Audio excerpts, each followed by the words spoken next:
All right, everybody. I'm very pleased to welcome CJ Shaman to the Jeff Macolino podcast. CJ, how are you, man? I'm fabulous, man. How are you?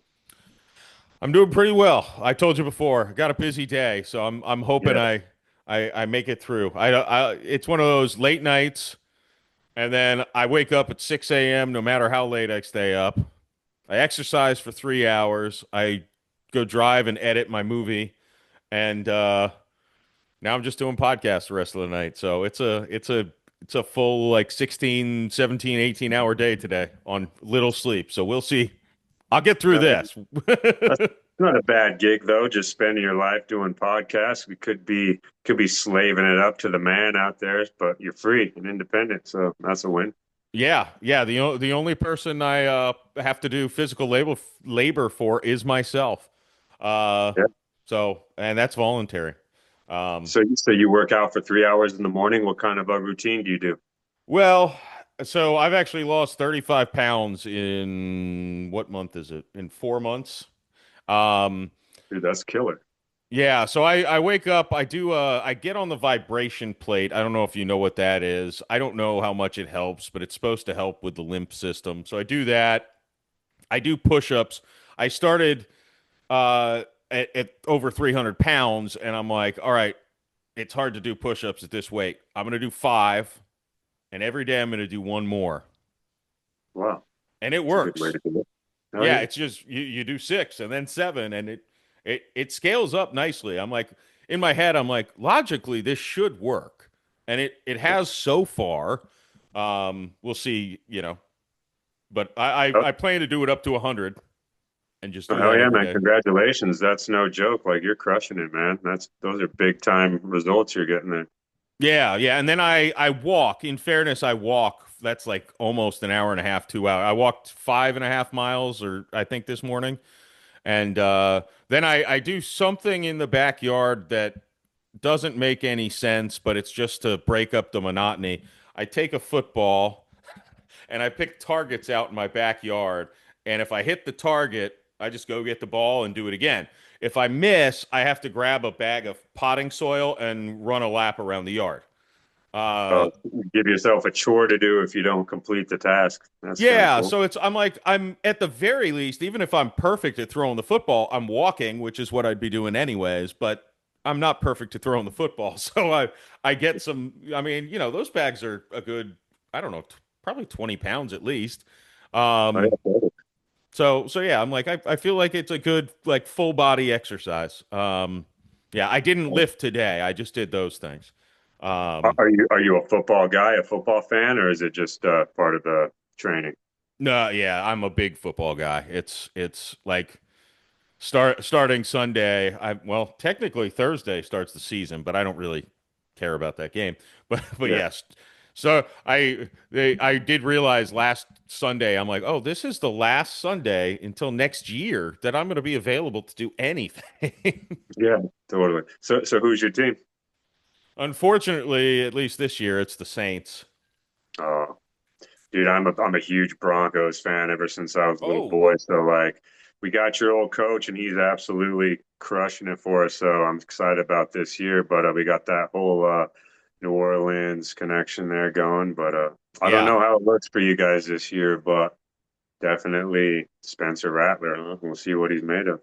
Yeah, we'll see. No, I don't let my dad hear this because he's a Raiders fan, but I'm secretly kind of like I'm on the Broncos this year. Like I want Sean to win a Super Bowl in Denver. Like, Hell yeah. it's Good like for and there's a lot like so many old Saints coaches and players on that roster and it's like how can I not root for this team? Like they got all my guys. Oh yeah, totally. And they're a high quality organization. They're doing things right now. Like I'm excited that it's hard. Not, I don't see how you could be against the Broncos, man, at this point. No, only if you hate Sean Payton, and Yeah, I know from experience of him being the coach for a long time. A lot of other teams' fans hate Sean Payton. yeah. I think there's still. I mean, maybe not anymore, but for a while there's a little bit of that stigma from the scandal with like the Yeah, whatever they The were the calling it. bounty garbage. Yeah, Bounty Gate. Yeah, But man, yeah. I'm like an old school guy. Like I kind of thought all that was like kind of awesome, to be honest. Well, that's what Brett Favre said. He's like, yeah, we had one of those too. Like Brett Favre was the guy who, like, oh, poor Brett Favre. There was a bit. He's like, we had one of those with the Vikings, so why would I care that they had one? Oh yeah, totally. Dude, I remember that game, that championship game with the Saints in Minnesota, and they definitely like tore Brett Favre a new one. They fucking beat the shit out of him in that game. But yeah, it's Yeah, football. yeah, no, and truly, the the play Brett Favre's last pass in that game was an interception when he could have like just run and they could have probably kicked a field goal to go to the Super Bowl. Oh yeah, dude. Like I remember that shit. Like I was like I'm a Brett Favre fan, like as an individual player, and I was definitely rooting for him in that game. But that was like such classic Brett Favre shit, dude. Last play, huge play. You only need 3 yards, get into field goal range, and motherfucker gunslings that shit right to the other team. It was just like I, poetic in a way. I still wonder like maybe he was afraid like if I run this, I'm gonna get killed. I just need to Yeah, get this ball out of my hand. So it worked out. yeah. Worked out for the Saints, and then they beat the Colts. So Yeah. that was an exciting year for football that year. Yeah, it really was. And it was, I like to think as a football fan in general, I hate when, like the Giants, when they won their two Super Bowls, I was rooting for them to beat the Patriots, obviously, but their two most recent Super Bowls, they were like a 9-7 team and a 10-6 team. And I'm like, man, those teams don't belong in the Super Bowl. The Yeah, Colts and the Saints, the Saints were 13-0 and the Colts were 14-0 at one point in the season. It's like, yeah, those are the two teams that belong in the Super Bowl. They were yeah, clearly the two best teams. Um, but yeah, I don't like when it's like that team shouldn't even barely made the playoffs. yeah. Something And then about it they rubs go me the wrong way. and then they go and run. Dude, I'm from Arizona, so my Mm, secondary team has always been the Cardinals. And that year we had Kurt Warner, and we went to the Super Bowl against the Steelers. We were getting 9-7 that year too. It was like, dude, the Cardinals are 9-7, and somehow they got hot right at the right time and made it to the Super Bowl, and then lost, of course, to the Steelers. But yeah, it's always weird when like it's like a wild card team that's barely over 500 gets into the Super Bowl. yeah, it's. I mean, I can see how it happens, but yeah, it's weird. I still remember. I'm scarred by this, but in 2004, the year before Katrina, and it's probably good it worked out the way it did in the end because maybe they wouldn't have fired their coach and all that stuff if things had worked out. But the Saints were 4-8, and they won their last four games, three of them against like tough teams, Yeah, and they were rolling. And they needed one of two things to happen to go to the Super Bowl, and both of those games had like late game collapses by the team the Saints needed to win, so they missed the playoffs. And they would have played a team that had lost like four straight games in the first round. And they were probably the hottest team in the NFC. It's like they might have made it to the NFC Championship game or even the Super Bowl as an 8-8 team because they were so hot at that moment. So I yeah, could see how it happens. And again, it's probably good they didn't get into the playoffs and win a couple games because then Sean Payton, Drew Brees maybe never happened. So yeah, exactly. Everything's always meant to be. yeah, I actually weird side story with this. Jim Haslett. So I Yeah, used to work for the Tampa Bay Rays, and Jim had there was a league called I don't remember what the league was called. It was a like UFL below the NFL. yeah. But it got a lot of recognizable like former NFL coaches as their head coaches, and the Rays owned part of the Florida Tuskers, Oh and they were wow. playing a game at Tropicana Field, and Jim Haslett flew in for a Rays game to do press kind of stuff, and I'm like Jim Haslett, where's he flying in from? And they're like, we need someone to pick him up, and obviously they sent me to go get him. So I All just right. was talking to him for like 30 minutes in the car, just probably annoying the fuck out of this dude because I'm just like, tell me everything about the Katrina season.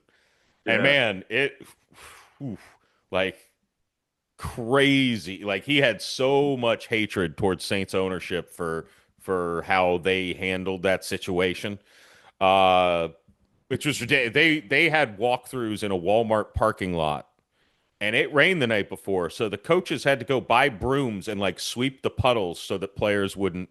It's like this is an NFL team, and you're practicing in a parking lot using brooms to sweep puddle. It's just 2005. It's not 1952. Like that's Dude, insane. that's some low rent shit right there. That's some ghetto shit.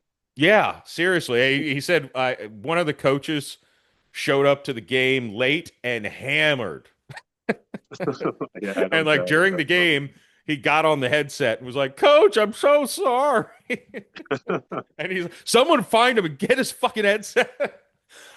It's like what they went through was insane, and I'm still happy he got fired. But yeah, he in the car. The funny thing he said was that was at least an 8-8 team, probably a 10-6 team, if not for that shit.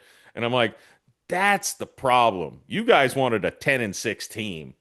That's not what you do. That's not how you succeed in football by by going to, let's hope we can win 10 games this year and get into the playoffs. No. You want to win 16 games and win the Super Bowl, man.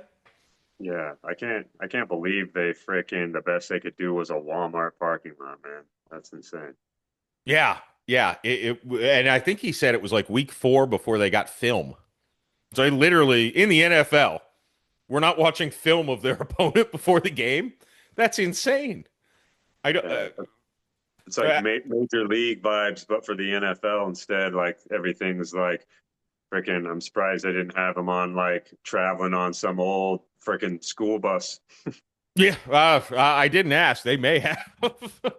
it was it was like, how is this possible? Like I know technology's come a long way, but 2005 is not that long ago. No, it really isn't. Especially in old guy years when we think back to 2005. That's like, hey, wasn't that just like a couple years ago? 20 years ago, you're telling me? Ooh. Wow.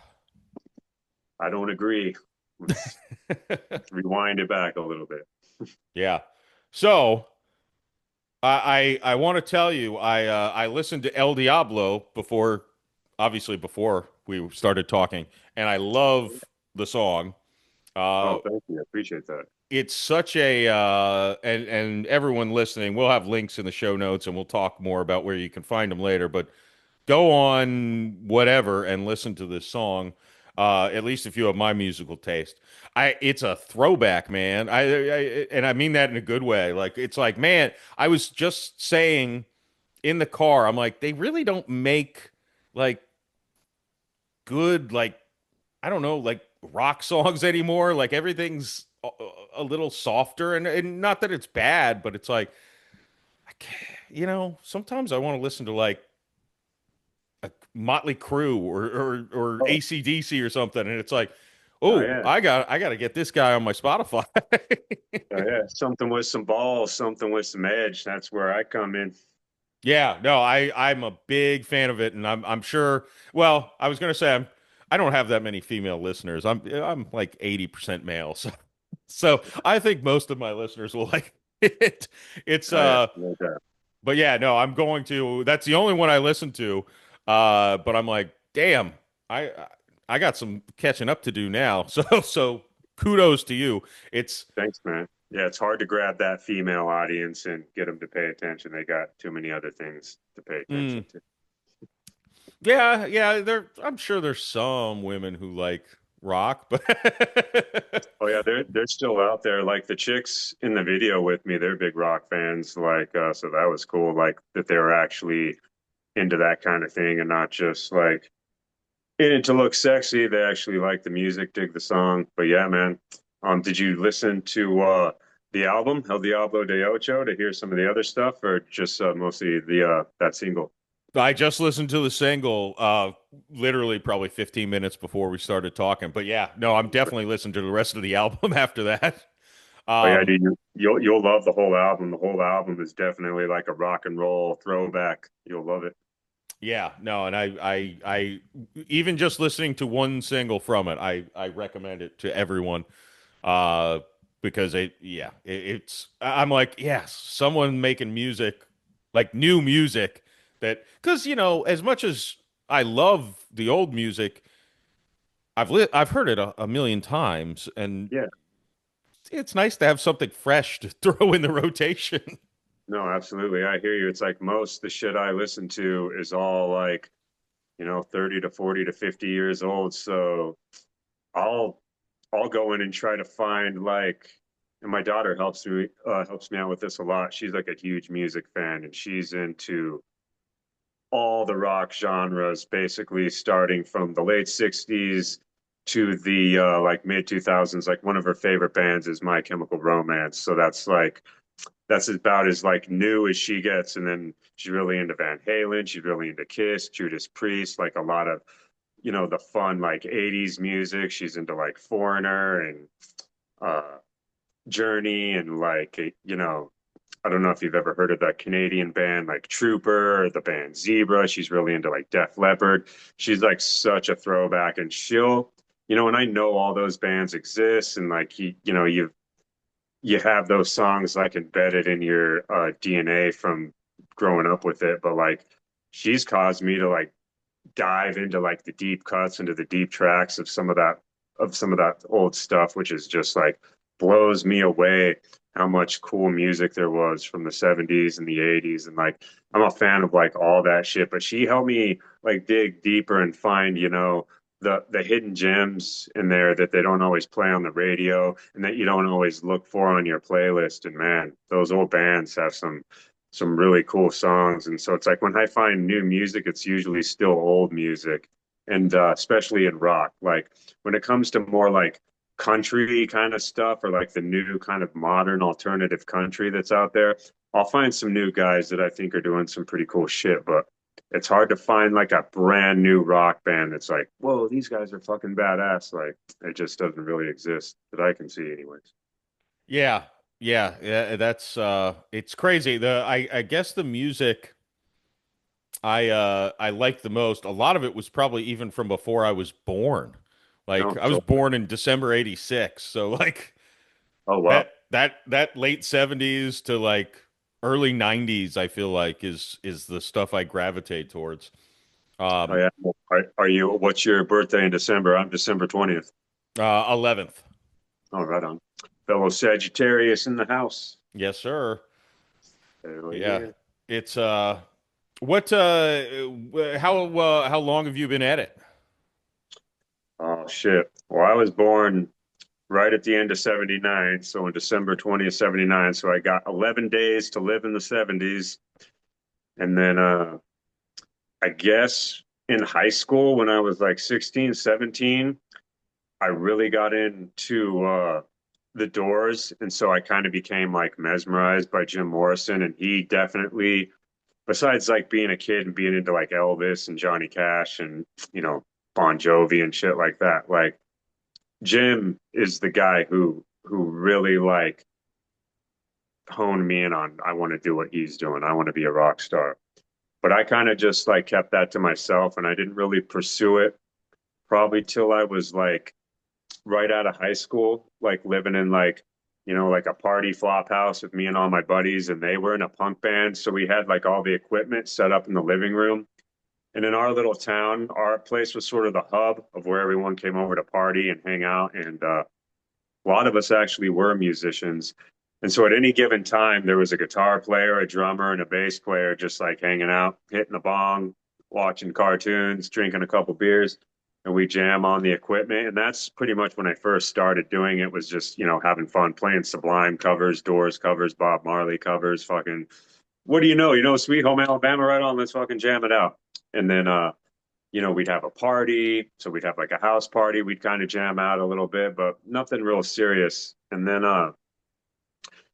as I became an adult and moved away and went out on my own into the world, I really just decided one day, all right, like you know, you have the pressure from your parents and people around you, like, what are you doing? What are you going to do with your life? Like, here's some pamphlets to go, like, be an X-ray technician or something, or what's your direction? Like, you need to take yourself serious and get a job. And I was like, dude, like, I'm not doing any of that. Like, I'm not a normal person. Like, and so I was just like, cool, I'm going to pursue this music. I'm just going to go for it. So me and my buddy Dusty started a band probably in like 2005 4, maybe, called Mecca.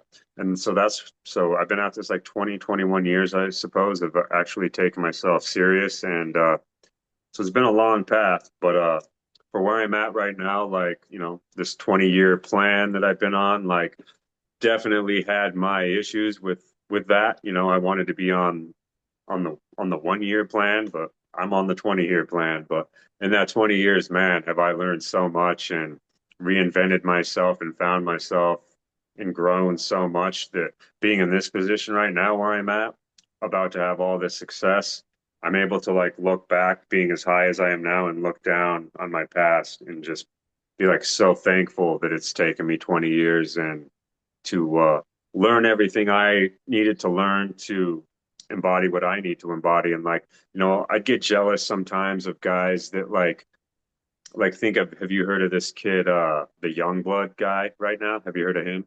I've heard the name. I don't know anything about him, but So he's like from London or whatever, like in England. He's from London, so he's got an accent and all that. And he's pretty cool. He's like a solo artist, but he's like very embodies like traditional rock and roll of like the rock star, like black leather, and I'm out there just fucking like, Billy Idol style. So it's like, and he's probably like 28 or something like that. And he's been at it a few years. So he's like in his, got stardom in his early 20s. And that's what I always thought I would have. But I'm like a late bloomer in this. And it's in points in my life, I've felt that as like a setback almost like, dude, like, how are these kids being so good and ready for this shit, like right out of the gate? And I'm over here like suffering away, like still like freaking hitting rocks, trying to like earn this position I think I deserve or whatever. But now that I've gotten this far, I realize that God just had me on a different plan and needed me to gather a lot more potions and a lot more armor to slay this dragon that I got to go fight. So I feel very grateful that it's taken me this long. So yeah, 20 years, I guess I've been at it. wow. Yeah, and that's a good viewpoint of things of just like 20 years ago you get instant gratification and you might be dead right now. I mean, No, you know, 100%. like that's the as you say, like God maybe thinks you need to learn a few things before you get to the level you want to be at. And Totally. I like to think that's real. Like, No, no, it's most definitely real. And like, I'm definitely a spiritual person. I think I'm naturally like a good person. I'm a trustworthy person. I try not to lie, steal, or cheat and all those kind of things. But definitely like 15, 20 years ago, when I was in bands and not being a solo artist, but in bands. And, one of the bands I was in, we got pretty hot at one moment. We were kind of headed towards some big things and we played LA a lot, Hollywood, the Sunset Strip scene and all that, and toured the US. And there were points where being that kid, like if I were approached and offered certain things in exchange to do some devious things. And I was told that, like, hey, like these devious things that we're going to want you to do, don't worry about it. That's what everyone does. Like all the heroes, all the guys you look up to, they all did this same thing. And now you're just doing it too. So I probably would have done it and gone along with it just out of the sheer fact of wanting that success and believing, like, hey, like that's just what you got to do. You know what I mean? And yep. being where I'm at now and the wisdom that I hold now within me, I'm like so glad I was protected because I definitely probably would have kissed a ring that I wasn't supposed to kiss in exchange for some success, and I would never do that now. So definitely got saved from a lot of crazy shit, I think for sure. Yeah. Yeah, I think, things sometimes take time, but it's worth the lumps and the lessons along the way. That's again, that's from someone who's like, gosh, I hope my acting career takes off. That's Yeah, the same thing that's like, all right, we'll see. Just yeah. And I've wrestled with that, especially in the past 5 years, like maybe even 10 years. Like I came into this knowledge of kind of realizing like, everything is is kind of a lie, and all human beings have just been deceived by like the people we're supposed to look up to, and the authorities that are supposed to guide us have just been deceiving us the entire time. And you kind of have that in your gut a little bit the whole time, but when it's just like boom, right in your face, and you can't be in denial about it anymore, like I questioned if there was a place for a guy like me to be in the entertainment industry, to be, I've gone to modeling school and acting school and all those things. Like, I, besides wanting to be a rock star and a musician professionally, like I love movies and television. I'd love to be an actor and to do all those things ever since I was a kid. That's all I've ever wanted to do. And knowing how dirty and slimy the entertainment industry can be, like I've taken steps back before and been like, dude, there's just no place for a guy like me there. Like I'm too good of a person. I would never be involved in any of that shit in order to have that success. And so I've like quit several times, like in my mind of thinking like, I'm just, as much as I thought this was my destiny and this is what I've spent my whole life doing, I guess I can't do it. And then just, more time goes by, more growth and more bullshit just like gets removed from my vision. And I realize, no, there's completely, totally a place for me in that. And like, I'm immune to all that shit anyways. And like, nothing can fucking stop me. Nothing can fucking stop the energy. What's behind me, what's been pushing me the whole time since I started out on this journey and is now like really pushing me right in this moment.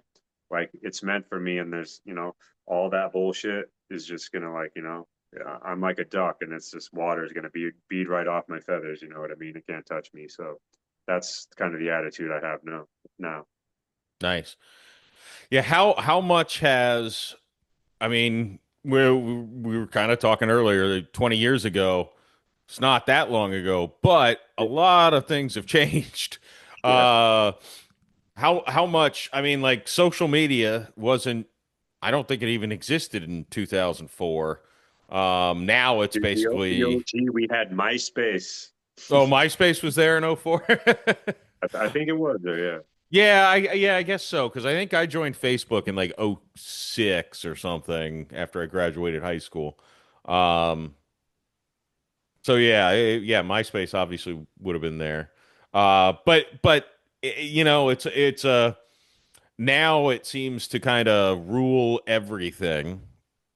oh yeah, it's kind of ridiculous, and it's hard sometimes to be an artist and to have to master all the algorithms and the nonsensical details it goes into like when you're supposed to post and how you should post and what time and what day and all those things. And I try not to worry about any of that. I just post when I feel like posting, and sometimes I feel really invigorated and really into posting and putting myself out there, and sometimes I don't feel like doing it at all. And then if you being someone who's like an unknown independent artist, you take too much time away from it, it makes you feel guilty like you're not doing enough, and you gotta get out there on the social media and be relevant and shit like that. So it's kind of defeating and retarded sometimes, but Yeah. at the end of the day, that's what you got to do nowadays. So just got to suck it up and do it.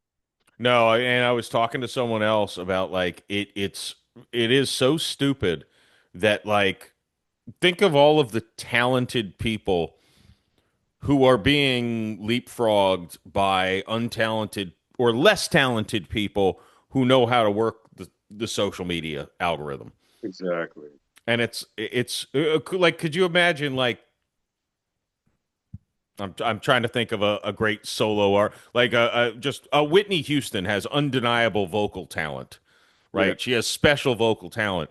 Nowadays, she might be working at Starbucks because she doesn't know how to work an Instagram and become popular enough that a label is gonna, produce a record or, you know. Yeah. Can you imagine fucking Kurt Cobain trying to like figure out the Instagram algorithm too? It's like it's pretty silly, but like I'm a man of faith, so I just believe that this is my path and it's gonna happen for me. So I just try to let go of those things, but it is difficult. I'm a human being, so I'm very flawed and I get emotional about it, probably more than I should, but because you want to see your numbers, you want to see you're like, when am I gonna go viral? Damn it. Like if I'm for real and this is legit, shouldn't I start to go viral? But just you gotta just keep your eye on the prize and keep going with it, and you never know what the old tide's going to bring in the next day.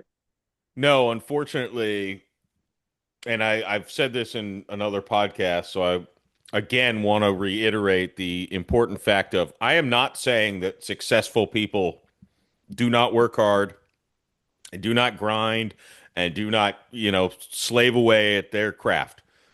But any successful, famous actor and probably musician, there is luck involved. It's Definitely. someone needs to, the right person needs to see it. The right person, like the right time, like all that shit comes into it. And again, it's not saying no, they don't work hard, but it's not like a skill-based meritocracy. It's like oh, right place, right time, you're the guy. Um, and that's just the you know cold hard fact is you have to just keep working until you get your break, right? I mean, that's kind of how I feel from my end. It's just like one day, whether it's something, whether it's the podcast, whether it's some stupid YouTube video, whether it's one of my Yeah. movies, something's going to go off, and that will also drag everything else up with it. But Oh, you yeah, just that got to opens hope the that's going to market. happen. Yeah, and what I've learned a lot too is like your frequency as a human being, like being in alignment with what you want. It's like what we want, what you're striving for and seeking, it exists or else and it's calling to you, else you wouldn't be doing it. Like you're not an idiot. Like there's something inside of you that's pushing you to do this. And I think what I've learned is like, I'm a tortured artist guy, so I can fall into depression and like whine and cry about things not going my way and feel really picked on. And I just know that in those moments, like I've never I've never seen any success or anything positive come out of like self pity and sorrow and things like that. But that's like the easiest place for me to go. In the last couple of years, I've really tried to hone in on just like embodying like who I need to be so that I match up with this goal, with this dream I have. Like my goal is pretty huge, so I have to work really hard and be like the best version of myself if I'm going to achieve that. And it's like imagine if you're a boxer or something, but you're unknown, but you're constantly knocking fools out. Eventually, they're gonna come to you and be like, "Dude, you're that guy that's fucking knocking everybody out. Like, you seem legit. Here's your opportunity." So for me, I'm just trying to be that guy that's knocking fucking everybody out, so that you don't have a choice but to recognize what it is I'm doing. So if I'm bodying, like if I'm being this rock star that I want to be, regardless of whether I have the fame or the success or the notoriety or whatever, like at least I'm sending out the right signal and or the right magnetism to attract it so we can all align in that right place and have that synchronicity to where it's like, boom, like I am this guy. My dream already exists. I just got to like crack the code so it all lines up. I like that. That's Yeah. a great. It's almost manifesting. You Yeah, know, exactly. yeah. It's yeah. That's where if I walk long enough, when I walk in the morning, my brain gets to that place. Right. That's a kind of a good descriptor where it's like, yes, this is all gonna work. In the beginning of the walks, I'm always like, I hate myself. I'm fat. Everything Oh, sucks. I think I have that same uh tortured artist no, personality of just like totally. nobody's gonna ever like me. I don't deserve to live. Oh, by the end of the walk, it's like, oh yeah, this is all gonna work. There's a good plan here. Yeah. Hey, I hate to interrupt us for 1 second. My cat is trying to get in here. He just wants to come in and lay down. I'm just going to let him in real quick so Yeah. he stops knocking on the door. Come here, Bob.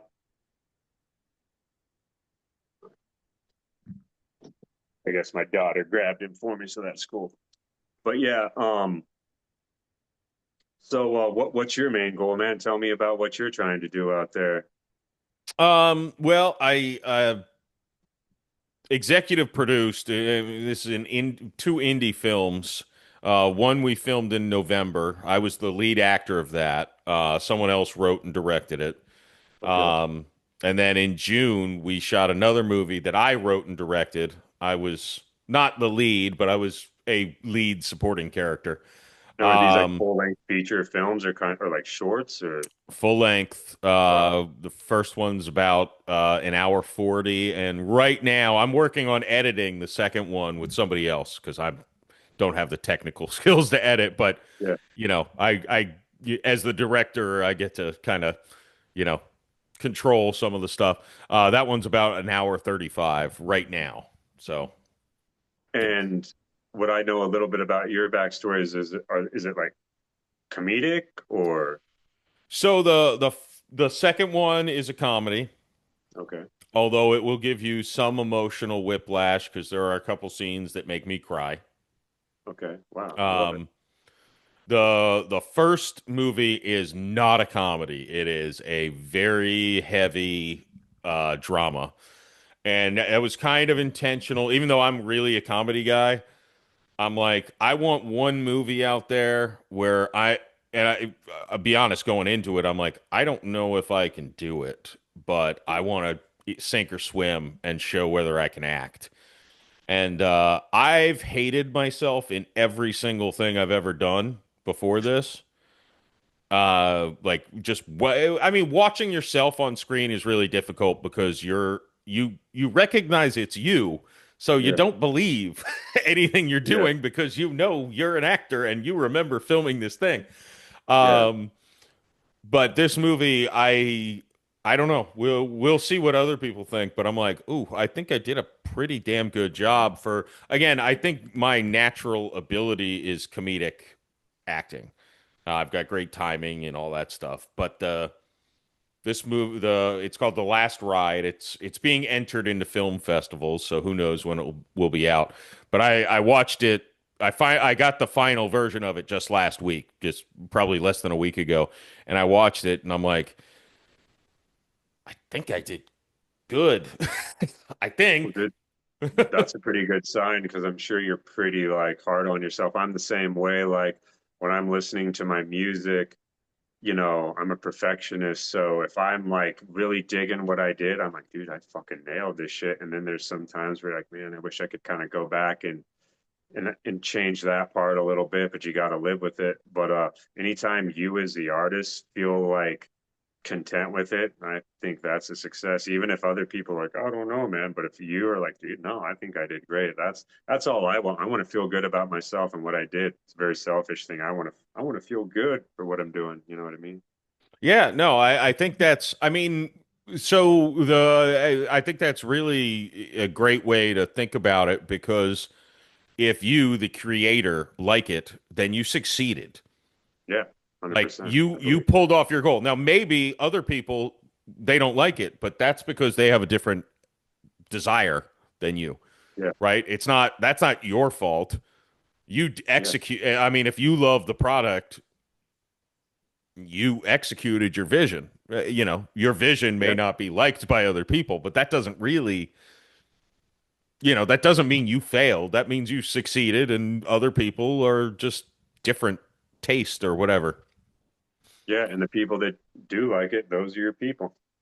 Yeah, well, that's always the number one thing that comes off in my stuff because I tend to be a little edgy, you Yeah, know, with my comedy, and my mother is like, should I read this script you just wrote? I'm like, nope, you should not. You're not going to like it. And then I send her something. I'm like, this one's tame. You'll be cool with it.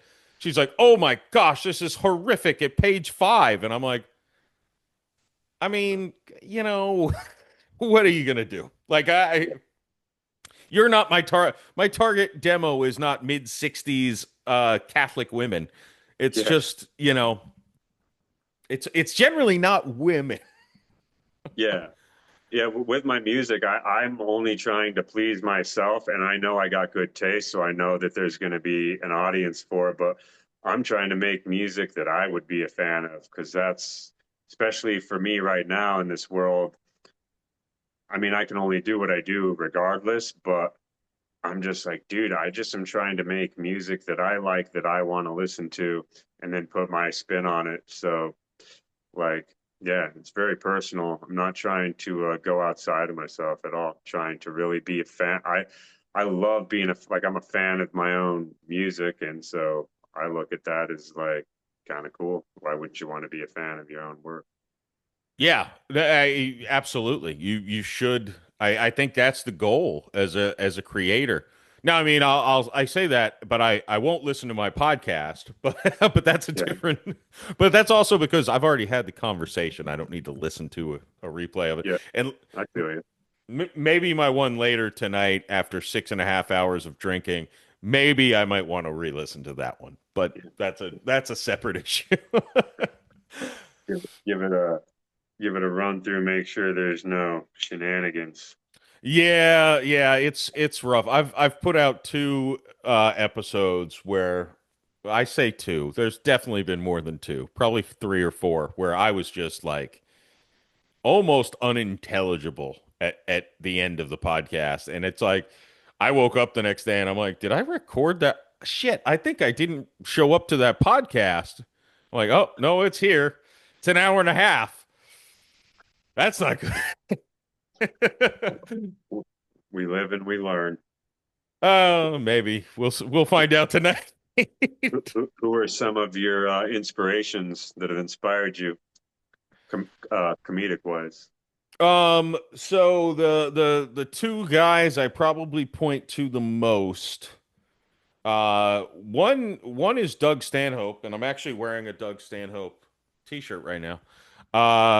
Doug Stanhope was so I wasn't actually into stand-up comedy until I was in my 20s, like probably late 20s.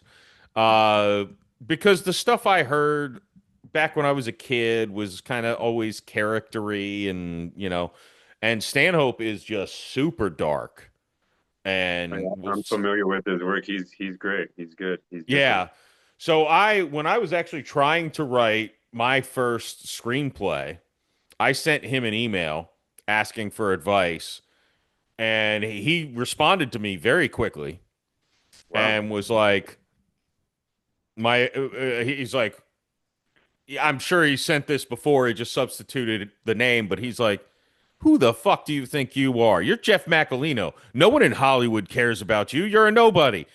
You're not going to go anywhere. And then he's like, but seriously, though, my advice is write the thing and finish it because you can write the best script in the world. And depending on the acting, the editing, the directing, all that shit, you know, he's like, but just finish it because if you finish it, even if it lives in a desk drawer the rest of its life, every time you open that drawer, you're going to have pride that you did it. Oh, Um, and it was like, wow, it was like, I'm like, Jesus, that's a, you know, I never finished that script, by the way, no, but you failed it. I've got four finished ones right now. Three, one of which was already filmed, but he was one to kind of bring me to like, oh, you can really be authentic as a comedian. You don't need to be a character. Um, And the other I point to a lot is Adam Carolla because he's Oh, dude. succeeded in so many like he's made great movies. He had a hit TV show that was hilarious, and his podcast is still, he was like the OG of podcasting basically. Oh, yeah. Him and And Dr. Drew with Loveline back in the day. I used to listen to them religiously when I was like in my early 20s yeah, or late. I remember I'm trying to think what year. It probably was 98 or 99, so I was probably 12 or 12, maybe 13. But I used to, so the Rays games, I was allowed to listen to the games on my Walkman, and they usually ended right around 10. And at 10 o'clock, Loveline came on the East Coast, at least, from 10 to midnight. So I stayed up and listened to it every night, Adam and Dr. Drew, which is probably why I'm so fucked up. But, but Possibly. it's hilarious. A couple days ago, and I'm pointing this way because this is where my shitter is, and that's where I listen to the podcast all the time. But I was listening to Adam and Dr. Drew on a podcast, like 2 days ago, Oh yeah, dude, I love Adam Carolla. Like he reminds me of like my big brother who's like 10 years older than me. And when I was a kid, I would I lived in Arizona, he lived in Vegas, and I'd go spend like summers with him. And like as a kid to earn money, he was a construction worker, and I'd work on the construction sites with him, being a freaking, just a little whatever you call it, a fucking grunt. And his humor just reminds me of that. Just like, bro, dudes, your big brother, just like that classic masculine, just irreverent humor. Like I vibe with that so much. And he like embodies that so much. Just like he's a practical thinker. He's got like a good head on his shoulders, and he's just got that smart ass, like sarcastic attitude. He's just like, I dig that so much. I dig Adam Yeah. Carolla. Well, and I take inspiration because I didn't really get started in pursuing my passion until like 4.5 years ago. And Adam Carolla he was a contractor for, until his late 20s. Yeah. And he just was like, I'm funnier than everyone I know, so I need to do something about it. And he fucking worked. Like his first thing was he called the radio station, and Jimmy Kimmel and some other dude on the radio station were gonna do a charity boxing match or something. And he was a boxing coach, and he said, I'll train one of the guys for free just to, get on the radio." And he ended up with Jimmy Kimmel, and it seems like that worked out pretty well for the two of them. Yeah, totally. Yeah, it's funny because Adam and Jimmy were the original Man Show, and then Joe Rogan and Doug Stanhope took the Hmm. reins after that. That's where I found out about Doug Stanhope, was from the original the Man Show. Yeah, well, you'll love this, and you'll probably love the show if it ever sees the light of day. We shot a season two, but it's basically a completely different season of a show I started called the Dads and Drinks Show. And I emailed Stanhope, and he actually filmed. He's actually in the episodes. Like he filmed stuff. We only gave him one. We're like, say one line for the end of the episode. He's supposed to say, "So, dads, what did we learn today?" And of course, he gave us a bunch of. And then I'm like, and if you can, just ramble about other shit. So he goes 10 minutes of just like the dads and drink show. How about the dads and abortion show? Like that's the show I'm gonna start because I don't have any kids. I was smart and got an abortion. He just went off. He saw one of my YouTube videos, Drunk Jeff Eats. He saw the video and he's like, "How dare you chew on camera? I feel ashamed to even talk on camera. He ripped me a new one. But it's like just hilarious stuff for 10 minutes, and I'm like, damn, he did that, and I paid him a little bit of money, but I mean a little bit of money. And he Yeah, also said I would have done it for free, but I'm paying the video guy to do it, so I'll just give him the money. And I'm like, but that's also like Stanhope, as gruff as he is like a sweetheart. I'm very proud that I have his number in my phone because he called me twice, and I was like, uh, uh, uh, Stanhope, hi. dude, that's rad. It's cool to be connected to someone you look up to like that. That's got to feel cool. Last I heard, he lived in Bisbee, Arizona, which is this old school like mining like ghost town, like up in the mountains in Arizona in the desert, and it's all kind of like, it's like a tourist attraction where they got like breweries and restaurants and antique shops and stuff like that. But last I heard, reading an article about him maybe 10, 15 years ago, is he was living there. So I wonder if he still does. Yeah, he does. He does. Nice. He got so the day he was actually going to film the stuff for my show, the FBI or someone was running an operation in Bisbee, and he volunteered to be an actor in their thing. They had to come in, SWAT team come in, arrest him and everything. And he volunteered to do it. And as he told me, he's too much of an old man to understand how Instagram works. He did an Instagram live. He was just trying to record the video. Yeah. So there was live footage and it was on TMZ and everything. Like Stanhope arrested in a raid.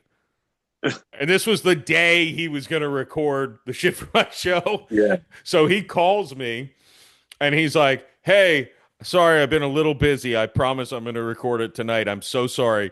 I didn't record it on Monday like I said I was going to. I had a little incident. I You probably heard about it." And I actually hadn't heard about it, but I was like, "Yeah, yeah. So what's going on with that thing?" So he explained it and I'm like, "Shit." Like Yeah, that's far out. the TMZ headline was like Stanhope arrested in FBI raid. It's like, no, dude, he was helping out. Yeah, yeah, he did a good job acting, but no, he was yeah, it was all a drill.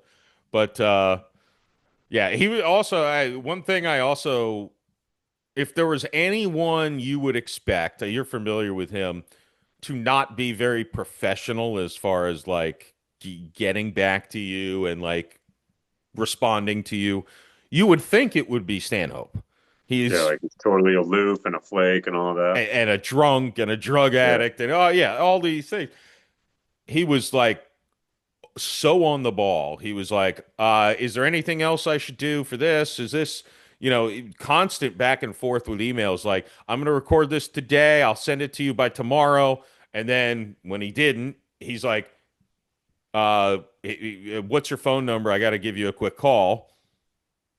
He calls me and it apologizes for it not being done 2 days earlier when I'm like, I you said you were recording it and you'd have it to me tomorrow. I expected like next week I would follow up with you for it.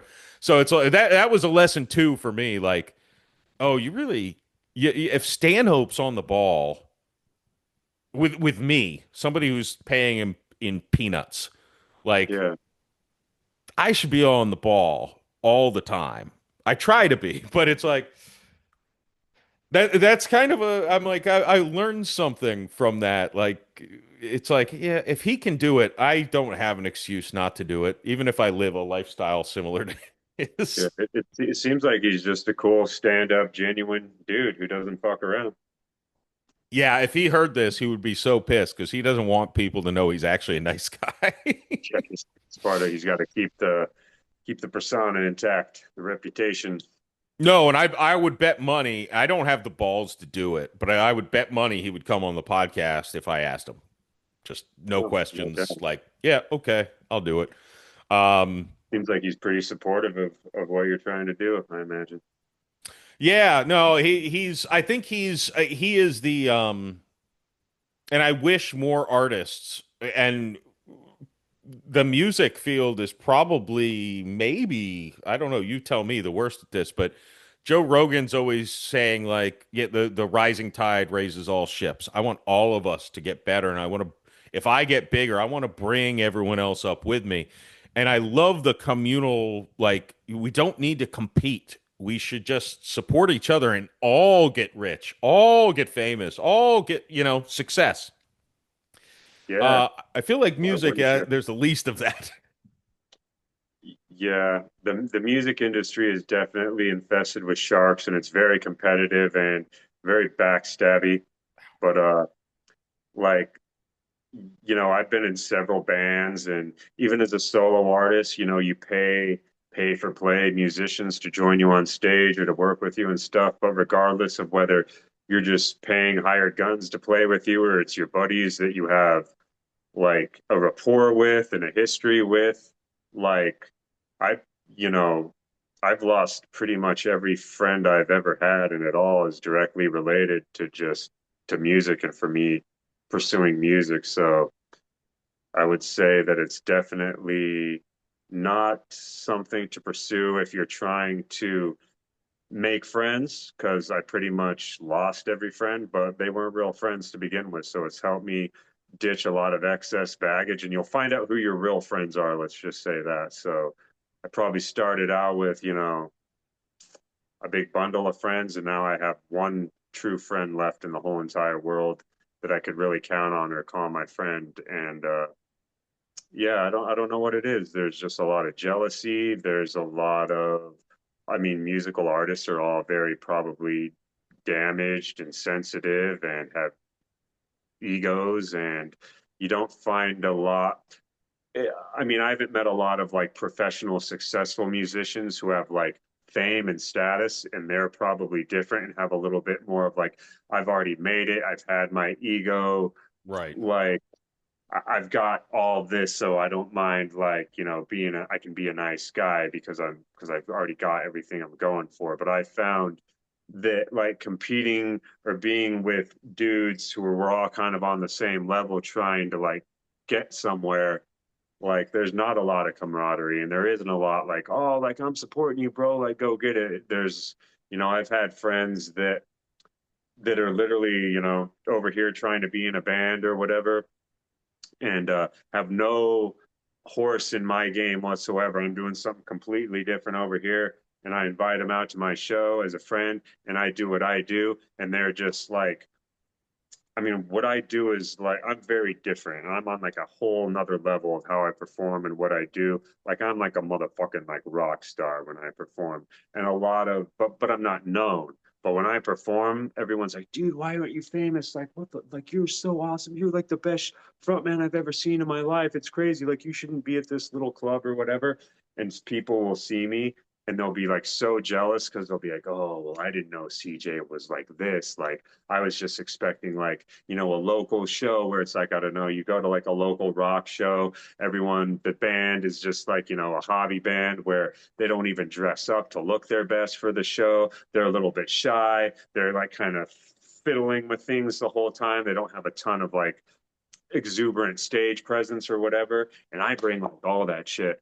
And they'll just be like jealous and then like stop being my friend just because I fucking kicked ass at the show. And they're just like, yeah, well, I didn't know he was that good. And now I'm not that good. So I'm jealous of him and now I hate him. And it's just like, well, that sucks, bro. Like I'm just doing what I do and I thought you might like it and be supportive of me, but you're too jealous too, so that's okay.